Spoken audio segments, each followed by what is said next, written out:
Welcome to the Old Time Radio Westerns. I'm your host, Andrew Rhynes, and I'm excited to bring you another episode. This is one of over 80 episodes released monthly for your enjoyment. You can find more Western shows at our website by going to OTRwesterns.com. Now, let's get into this episode.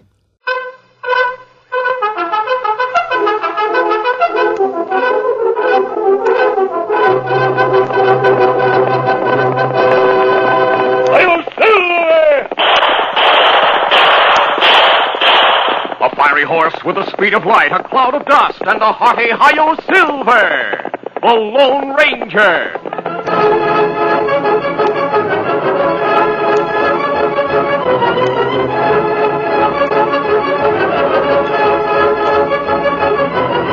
With his faithful Indian companion Tonto, the daring and resourceful masked rider of the plains led the fight for law and order in the early western United States. Nowhere in the pages of history can one find a greater champion of justice. Return with us now to those thrilling days of yesteryear. From out of the past come the thundering hoofbeats of the great horse Silver. The Lone Ranger rides again. Come on, Silver. Let's go, big fellow. Hail, Silver! Away!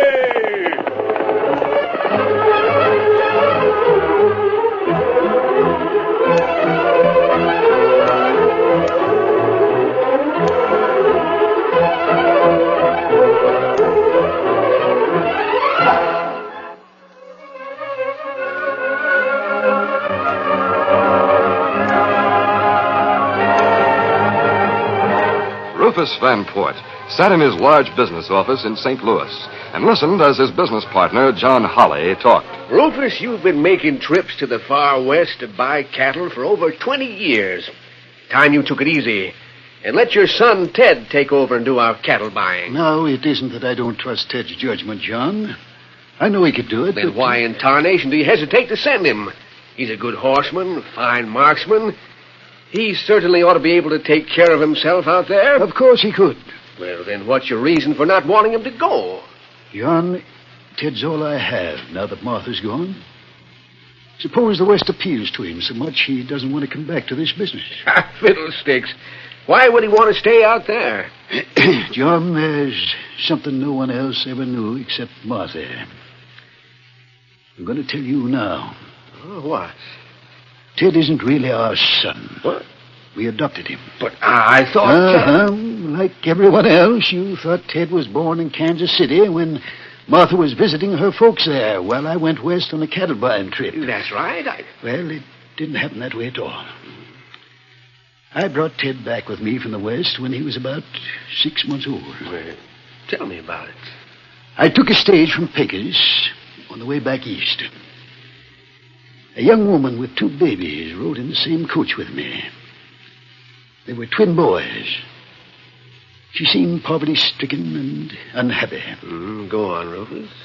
The stage stopped at a way station. The driver and I went inside for food. When we came back to the coach, the woman was gone. But one of the babies was still there with a note pinned to his blanket addressed to me. You see, the woman and I had talked a little during the trip. She deserted the baby boy? Yes. In the note, she asked me to take him and bring him back east. We tried to find her, but couldn't. So I brought him home with me. That baby was Ted. Great Scott, Rufus. I never thought for 1 minute Ted wasn't your own flesh and blood. Martha and I adopted him legally, so he is my son. Ted knows he's adopted, but he doesn't know the details. You know, John, I always felt that if he went to the far west, he might stay there. If he goes this time, he'll be going right to the territory where I first found him. Well, what of it? I reckon I am being foolish. When I think of that trip, I don't feel like facing the hardships of travel. Ted will be excited about going, Rufus. He deserves the chance to show what he can do. All right, John. I'll let Ted go in my place. He'll leave day after tomorrow.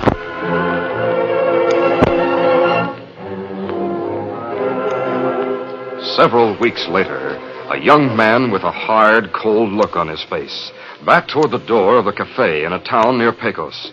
The gun in his hand was steady as he spoke. The first one who makes a move will get a bullet, savvy? You won't get away with this, dude. I'm getting away with it. Glad you all carried so much cash with you. So long. Let's get him. Be careful. The second Billy the Kid. Yeah, I cleaned us of all our cash. There he goes. He's getting away. Come on.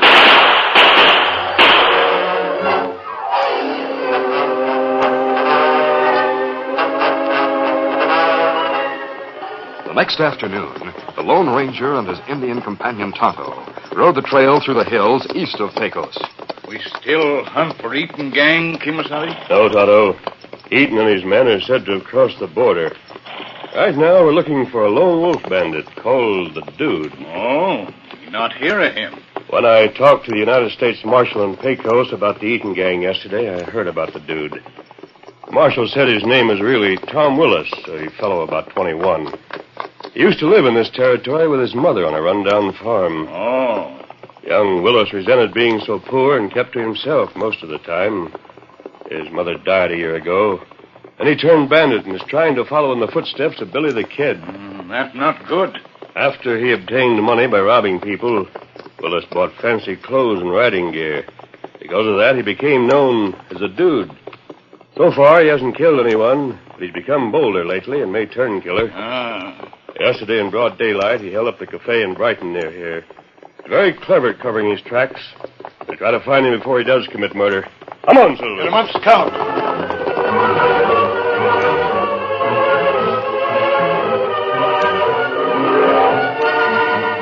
By a strange twist of fate, Ted Van Port, who, unknown to others, was a twin brother of Dude Willis, arrived that same day at the nearest railroad station and hired a horse to ride westward to Pecos. Come on, boy. Get up there.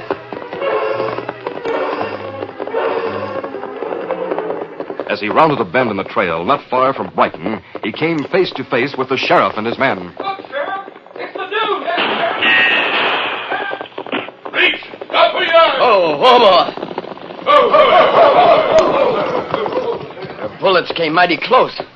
I notice you're wearing a sheriff's badge. May I ask why you and your men fired your guns? Listen, Dude Willis, I know you're tricky and all that. One move out of you and you'll get a bullet. You've made a mistake. That's not my name. Yeah, listen to him. Yeah, he even acts like a dude now. Take his gun, somebody. I'll get it, Sheriff. Keep him covered. I got it. I don't understand this treatment. I'm a law-abiding citizen. Well, there he goes again. He sure puts on an act. Yeah, he sure does. Dude, we all know you by sight. You can't pull that loco talk on us. We're taking you back to Brighton to jail.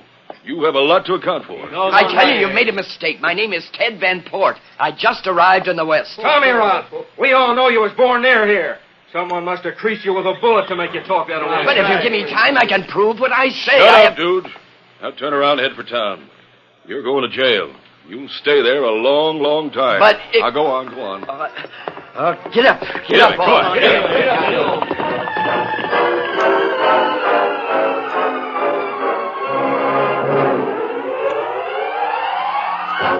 That evening, Tonto left the camp he and the Lone Ranger made in the hills and rode to Brighton for supplies and news. Later, he returned. Oh, Scout, fella. Easy, Scout, easy, fella. Well, Tonto, any news in town? Sheriff and them capture fella we here to find. Them have Dude Willis in jail. That is news. But me not like way men talk, Kimasabi. What do you mean? Well, me stand at back a cafe and listen. Them plenty mad at Dude Willis. Them say him not deserve just to go to jail. Them plan to get Willis from jail at midnight. Tonto, it's almost midnight now. We'll ride to town and try to stop the mob from hanging that man. Easy, steady, big fella. Easy, fella. Come on, Silver! Up, Scout.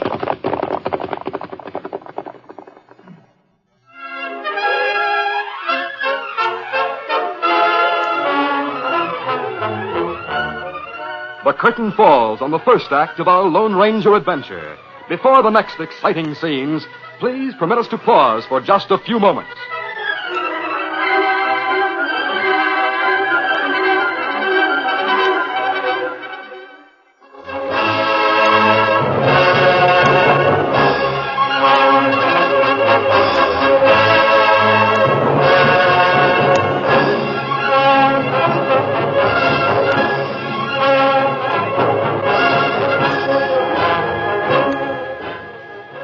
Now to continue. In town, as midnight approached, an angry mob gathered in front of the jail. All right, men, let's go in. Follow me. Hey, what's going on out here? Don't go for your gun, Jake. We don't aim to harm you, but we do aim to go into the jail and take your prisoner, Dude Willis. Now, hold on. You can't do it. It's my duty Cover to guard. him, men. Take his gun. Wait, got it. There are the keys.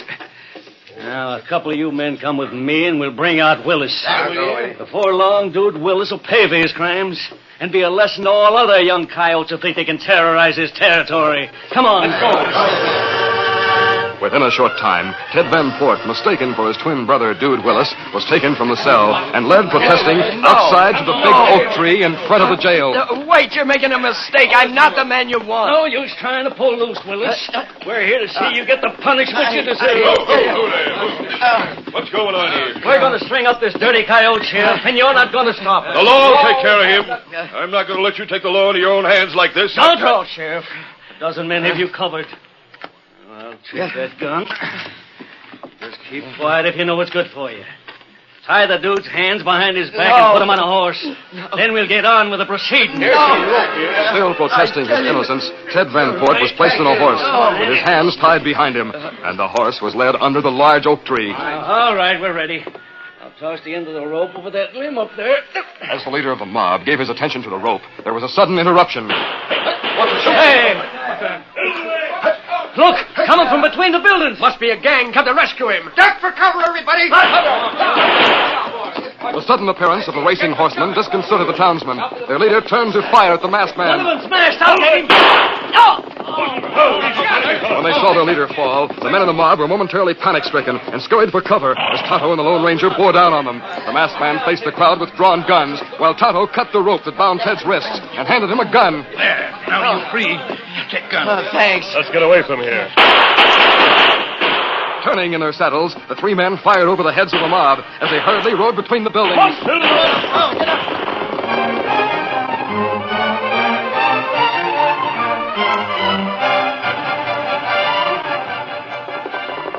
The Lone Ranger and Tonto took pains to cover their trail after they left town.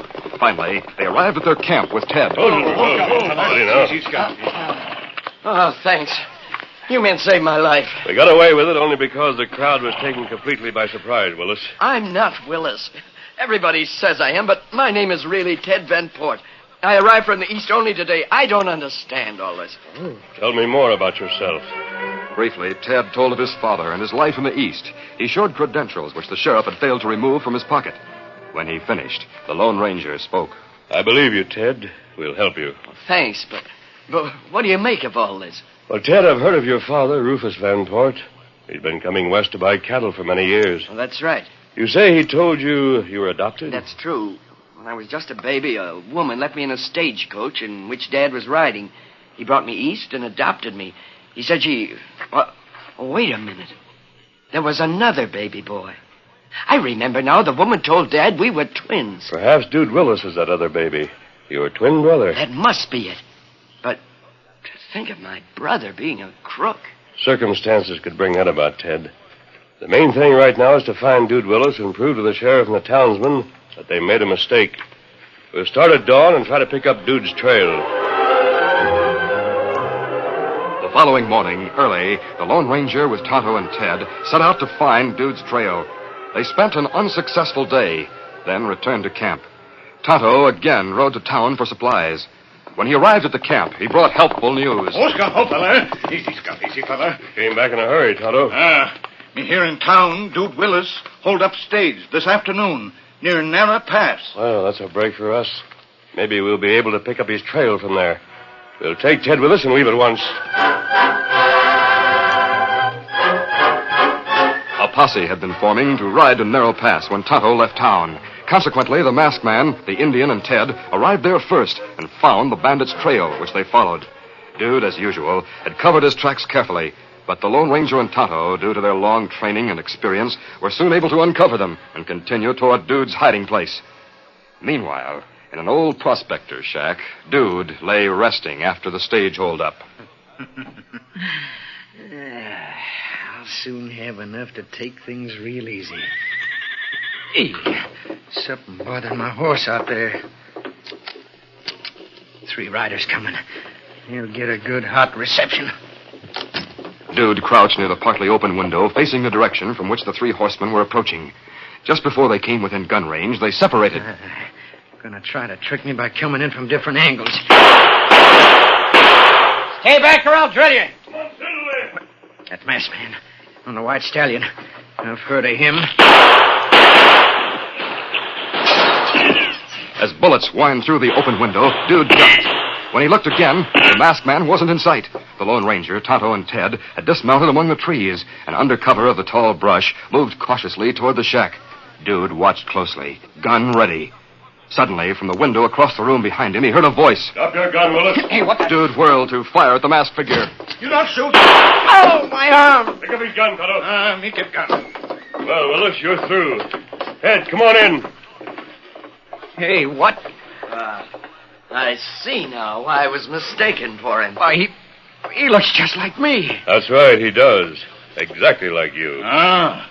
Them look like same feller. If them not dressed different, me not know one from other. Why, I don't savvy. Keep Willis covered, Tonto. I'll go outside to meet the sheriff's posse. Hey, that's the masked man who took Willis away. All right, cover him, eh? Some of my men are behind the shack. If Willis and your Indian partner are inside, they can't escape. Now, hold on, Sheriff. I'm not an outlaw. I carry a note from the Pecos Marshal to you, and here it is. Yeah, see. Why, thunder, men, according to this note, the masked man and Indian are friends. They came to help hunt for Dude Willis. That's right. What's more, that white stallion and the paint back among the trees. Now it comes back to me who the masked man and Indian are. Well, mister, I reckon you did me a good turn last night, saving Dude Willis. Hope he didn't get away. No, he didn't. But I want to warn the men who started to take the law into their own hands. They would have been sorry if they'd succeeded. No, we wouldn't, mister. That crook deserves to hang. But there'll be no more mob justice, understand? I think I can show these men how wrong they were, Sheriff. Tonto, bring out Dude Willis. Here, Willis, Kimasabi. Man, is this the man you intended to hang last night? He's the one. You know darn well he is. Ted, will you come out? Take a good look. Who is this man? Jiminy, he looks like Dude Willis. Which one is Dude Willis? Can anyone here tell me? Doggone if I can tell him apart. Now, this man is not Willis. Yet he's the one you almost hung last night. That's right. The man standing near my Indian friend is really Dude Willis. It's a long story, but these 2 men are twin brothers. What? Twin brothers? Hey, my mother said I had a twin brother. She left him on a stagecoach years ago, and some cattle buyer took him east. That's right, dude. My father told me the same story. Mom died. We were poor, and, well, I was sick of not having anything. I sort of went loco. I reckon you didn't expect to find you had a twin brother who's a crook. Well, maybe after you've finished your prison term, dude, you'll decide to go straight. If you do, we'll get together. Young fella, you told us you were Ted Van Port. I reckon we owe you an apology. Oh, forget it, Sheriff. Masked man, thanks for what you've done. Twin boys, eh? The good and the bad. Dude will go to jail, but his brothers offered him a chance for the future. I hope he takes it. I hope you men have learned a lesson by this. That it doesn't pay to be hasty in your judgment or your actions. Mob rule can ruin the West. The law must make all decisions, not a bunch of angry hotheads. Remember that, and you'll think twice before you try to take the law into your own hands again. That's telling him, mister. We'll get Dude to jail now. He'll stand trial for his crimes. Maybe someday he'll be living a decent life with his brother. Who knows? I hope so. We'll say goodbye now. Adios, everyone. Ted, there goes one of the greatest Americans, one of the finest hombres in the West. You know, sometimes right and wrong are hard to tell apart, just like twins. But he can always find the right. Yes, sir, you're mighty lucky he came along when he did. You see, he's none other than the Lone Ranger.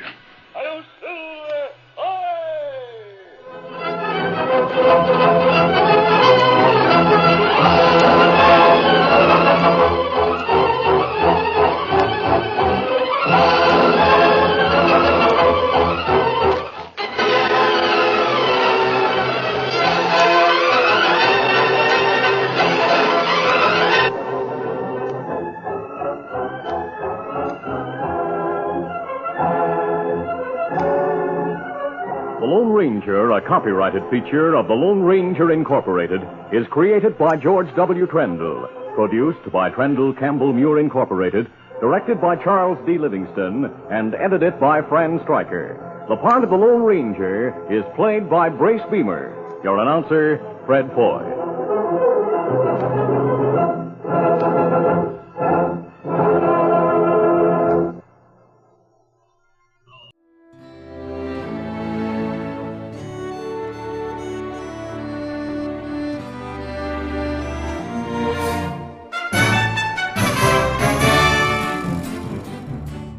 This has been a presentation of OTRWesterns.com, and we hope you enjoyed. Please take some time to like and rate this episode within your favorite podcast application. Follow us on Facebook by going to OTRWesterns.com/Facebook, and subscribe to our YouTube channel by going to OTRWesterns.com/YouTube. Become one of our ranch hands and unlock some exclusive content. We want to thank our most recent ranch hands, Steve and Ron W., who joined us recently. You too can join by going to OTRWesterns.com/donate. Send us an email, podcast@OTRWesterns.com, and you can call and leave us a voicemail, 707-986-8739. This episode is copyrighted under the attribution non-commercial share-alike copyright. For more information, go to OTRWesterns.com/copyright. Have a great day, and thanks for listening.